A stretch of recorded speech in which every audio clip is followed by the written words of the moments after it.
यह है taenia corporis, एक ऐसा स्किन इन्फेक्शन जो आपने कई बार देखा होगा। इसे जनरली रिंगवर्म बोलते हैं, हालांकि इसमें कोई वर्म इन्वॉल्व नहीं होता। यह नाम इसलिए पड़ा है क्योंकि इसका क्लासिक लीजन रिंग यानी सर्कल जैसा होता है।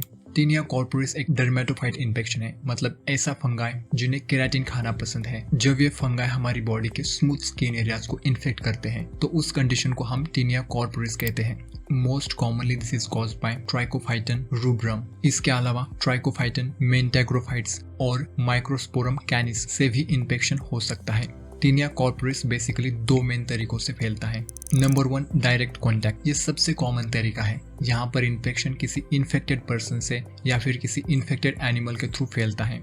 Second is indirect contact. इसमें नॉन लिविंग थिंग्स के जरिए इन्फेक्शन फैलता है, जैसे कि towel, clothing, bed sheets, combs, gym equipments etcetera. Now let's understand pathophysiology. जैसे ही डर्मेटोफाइट पोर्स हमारी स्किन पर सेटल होते हैं, वे सबसे पहले हमारी स्किन की आउटर मोस्ट लेयर, जिसे हम स्ट्रैटम कॉर्नियम कहते हैं, उसे इन्वेट करते हैं। Stratum corneum dead skin cells की एक लेयर होती है जो हमारे स्किन को प्रोटेक्शन देती है। फंगाई को यहाँ पर काफी मजा आता है क्योंकि इस लेयर में केराटिन भरपूर मात्रा में पाया जाता है। ये डर्मेटोफाइट्स थोड़े से स्मार्ट होते हैं। ये स्पेशल टाइप के एंजाइम्स बनाते हैं जिन्हें हम केराटिनेज कहते हैं, जो केराटिन को डाइजेस्ट करने का काम करते हैं। जैसे जैसे फंगाई केराटिन को डाइजेस्ट करते हैं और फैलते हैं, हमारी बॉडी का इम्यून सिस्टम एक्टिवेट हो जाता है, जिससे इन्फेक्टेड एरिया में इन्फ्लेमेशन डेवलप होती है और इसी इन्फ्लेमेशन के कारण हमें ये कैरेक्टरिस्टिक रिंग शेप्ड लीजन दिखता है। इस लीजन में जो रिंग का आउटर एज होता है, वहां पर फंगाई सबसे ज्यादा एक्टिवली प्रोलिफरेट कर रहे होते हैं और यहाँ पर इम्यून रिएक्शन सबसे स्ट्रॉन्ग होता है।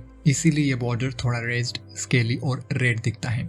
यहाँ पर काफी इचिंग भी होती है, जबकि सेंटर में फंगाई की एक्टिविटी धीरे धीरे कम हो जाती है, जिसके कारण ये सेंटर का एरिया क्लियर नजर आता है। टीनिया कॉर्पोरिस के लिए ट्रंक, लिम्स, एब्डोमेन और नेक सबसे कॉमन साइट्स हैं जहाँ पर ये अक्सर पाया जाता है।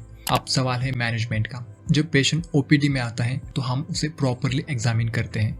अगर लीजन छोटा है, सिर्फ 1 या 2 जगह पर है और इन्फेक्शन बहुत ज्यादा स्प्रेड नहीं हुआ है, तो हम टॉपिकल एंटीफंगल से शुरू करते हैं। These are some commonly used topical antifungals like clotrimazole 1% cream, miconazole 2% cream, terbinafine 1% cream. इन क्रीम्स को 2 से 4 वीक तक लगातार यूज करना होता है। सभी सिम्टम्स चले जाने के बाद भी रिलैप्स रोकने के लिए इन क्रीम्स को कम से कम 1 हफ्ते तक यूज करना चाहिए। लेकिन आपको यहाँ पर एक बात का ध्यान रखना है, स्टेरॉइड्स को जितना हो सके उतना अवॉइड करना है। स्टेरॉइड्स इन्फेक्शन को बढ़ा सकते हैं और टीनिया इनकॉग्निटो जैसी कंडीशन पैदा कर सकते हैं। For extensive and recurrent cases we use systemic antifungal drugs for 2 to 4 weeks like terbinafine 250 mg, itraconazole 100 mg and fluconazole 300 mg